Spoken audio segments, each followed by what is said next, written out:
Bonjour chers amis pérégoises et pérégois. C'est reparti pour les visites. La nuit s'est bien passée, on s'est bien reposé de la visite de Munich. Mais laissez-moi vous raconter nos mésaventures d'hier au soir pour revenir au spot où on avait laissé Elliot.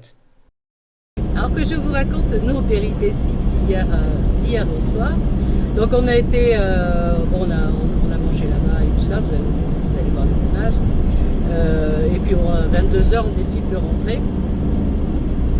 Et donc Franck dit dit, j'ai tout noté, donc bon, il commence déjà par nous dire faut monter dans celui-là, c'est là qu'il faut aller. Et puis à un moment donné, plus on regardait Maps et moins on voyait en fait de noms qui correspondaient aux arrêts du train. Bon.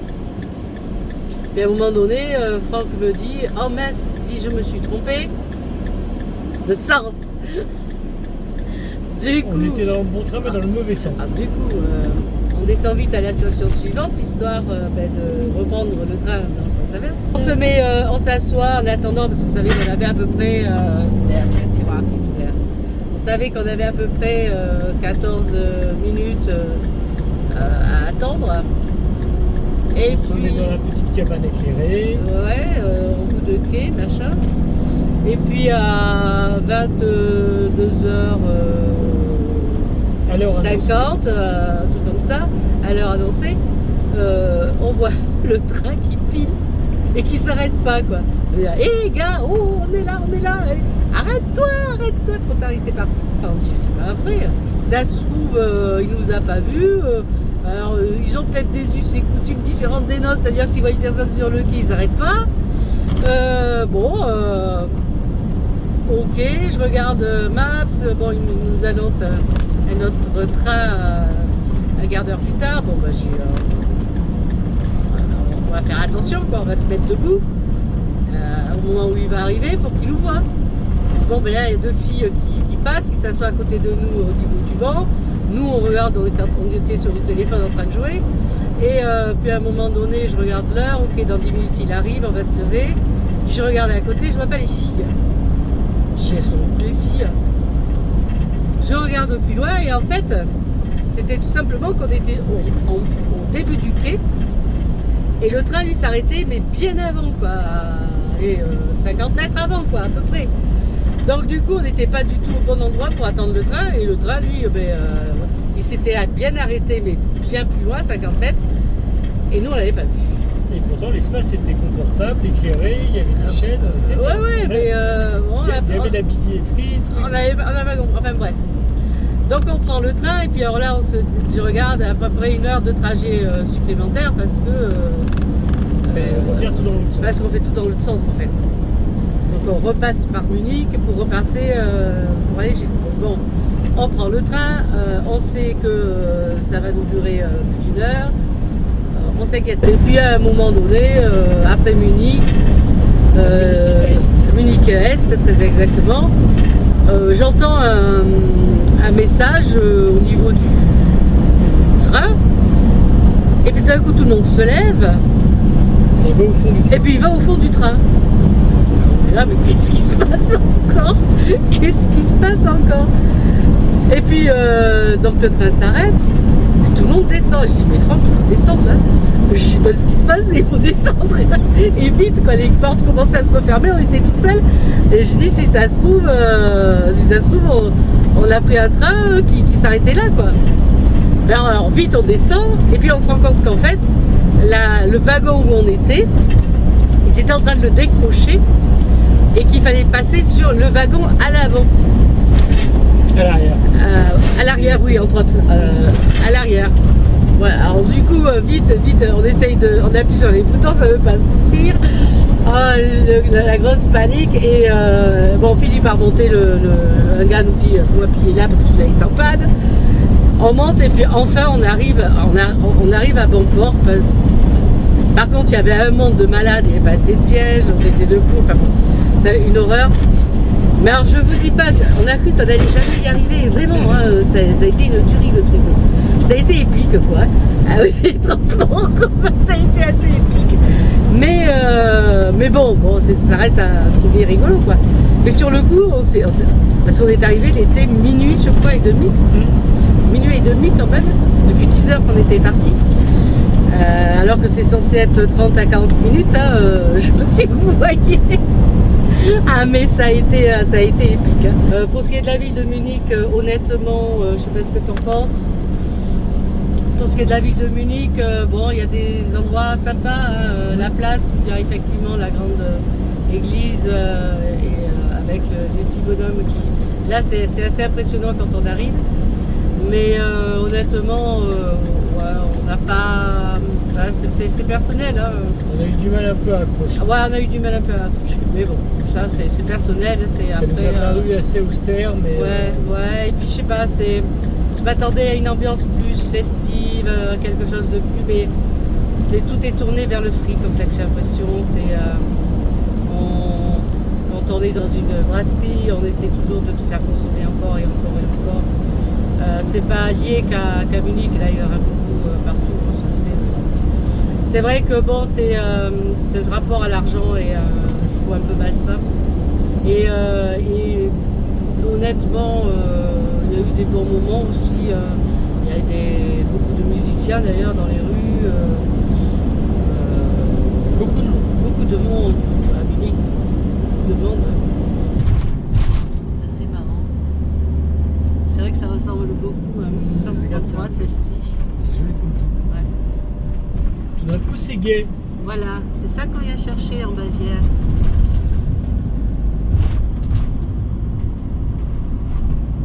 Des trucs.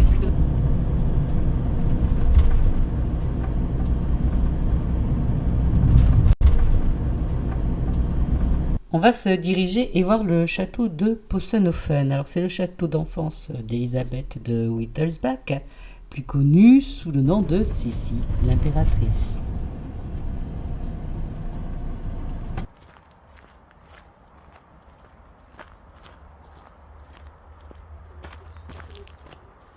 Dans cette aventure.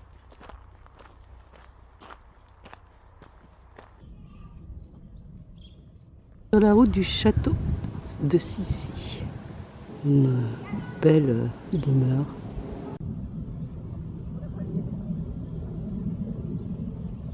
Sissi, de son vrai nom, Elisabeth de Wittelsbach, est née le 24 décembre 1837 à Munich. Fille de Maximilien en Bavière et de Ludovica en Bavière. Cette dernière était princesse, mais en épousant Maximilien, elle devient duchesse, même si elle garde son rang de princesse. Quant à Maximilien, il appartenait à une branche non souveraine des Wittelsbach. Contrairement à Ludovica, ses obligations étaient plus limitées, et il menait une vie excentrique et bohème, loin des conventions strictes des cours royales. C'est dans cette atmosphère que grandit la petite Sissi au château de Possenhofen, sur les rives du lac Starnberg, un lieu entouré de forêts et de montagnes. Ce cadre naturel a profondément influencé l'enfance des enfants des Wittelsbach, qui étaient élevés de manière simple, loin du protocole rigide auquel étaient soumises les familles royales. Comme son père, elle goûtait à la liberté, loin des rigueurs protocolaires de la noblesse de l'époque. Elle montait à cheval, se promenait dans les bois environnants, écrivait des poèmes. Elle a eu 9 frères et sœurs. L'aîné était un garçon, Ludwig Wilhelm, qui renonça à ses privilèges pour épouser une artiste, Henriette Mandel. Sa sœur aînée, Hélène, n'a pas eu la même enfance. En tant que fille aînée, elle portait le lourd fardeau d'un mariage arrangé pour la prospérité de la famille. De ce fait, son éducation était plus stricte. Elle avait un caractère sérieux, appliquée et respectueuse des normes sociales.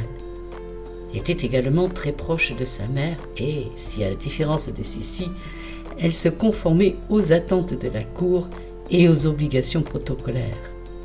Elle était souvent perçue comme plus mature et plus calme que sa sœur. La famille aimait se baigner dans le lac, juste à côté du château. À l'époque, il n'y avait pas autant de constructions comme vous pouvez le voir sur cette image. Le château de Possenhofen retrouve ses origines au XVIe siècle. Il est mentionné pour la première fois en 1536 comme une propriété noble, bien que sa structure initiale ait probablement été plus modeste qu'elle ne l'est devenue par la suite. Au fil des siècles, il a changé de main à plusieurs reprises, passant entre les familles nobles locales de la région de la Haute-Bavière. Cependant, il ne s'agissait pas encore d'un château de grande envergure.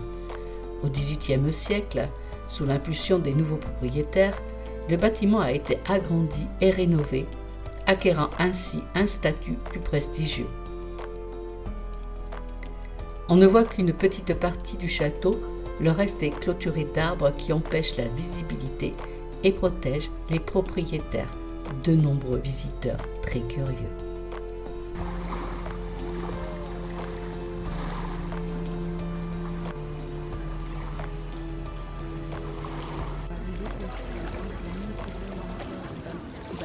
Il y a des trous exprès dans la haie pour pouvoir regarder le château. Attention, vous êtes prêts? Hop là, et là voilà. Ah, bah c'est mieux. Prends des photos. Oh papilou, que vous êtes magnifique.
On vient de sortir donc de notre balade pour aller prendre des images du château d'Élisabeth, Sissi l'impératrice. Bon, on peut voir que l'extérieur, hein, comme on vous a dit, c'est un château privé. Enfin, ce qu'il y a de bien, c'est qu'on arrive quand même à prendre des photos. C'est déjà pas mal. Tu penses qu'il faut tourner là? Ah oui, t'as raison. Ok. Et mais c'est un joli endroit en plus, le long du lac. C'était vraiment sympa à faire. Moi je regrette pas, sauf qu'on s'est fait bouffer, mais par les moustiques, c'est une tuerie. À la vache. On était leur garde-manger. Ouais, petite maison là-bas, bavaroise. Donc là, on part en direction. C'est bon. Du château qui a servi de modèle à Walt Disney, je crois. C'est le modèle du château de la Belle au Bois dormant. Vous pouvez voir. Donc là, on se dirige, il est fermé à l'heure qu'il est. Hein. On se dirige vers là-bas. On va essayer de prendre des photos demain et puis de se poser pas loin en fait.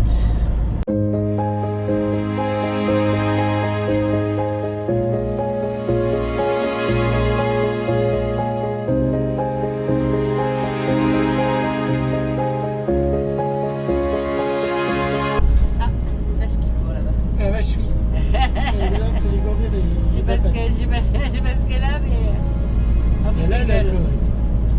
Et en plus c'est gueule. Elle a cette connerie, ça va être une jeunette. Ouais, il y a des chances. Ouais.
2022 celui-ci.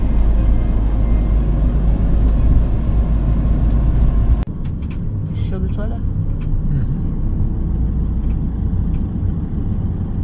Ouais, ça a l'air d'être lui.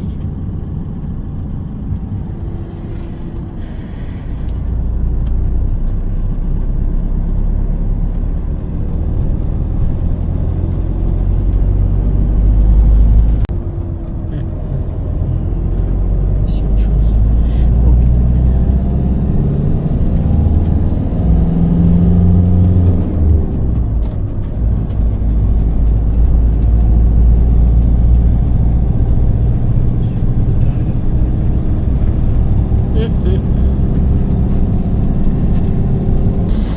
Oui, il y a le soleil qui va se coucher. Ici, il y a encore un mat de cocagne.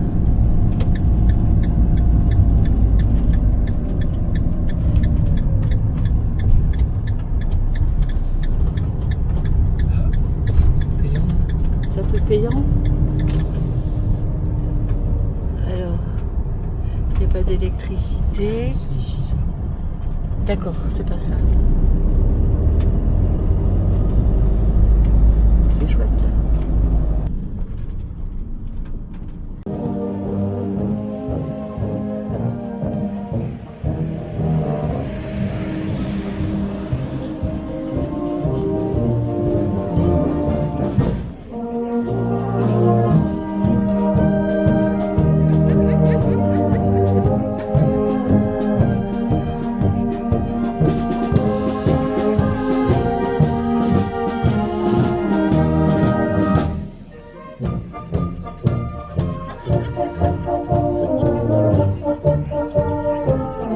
Ok, allez.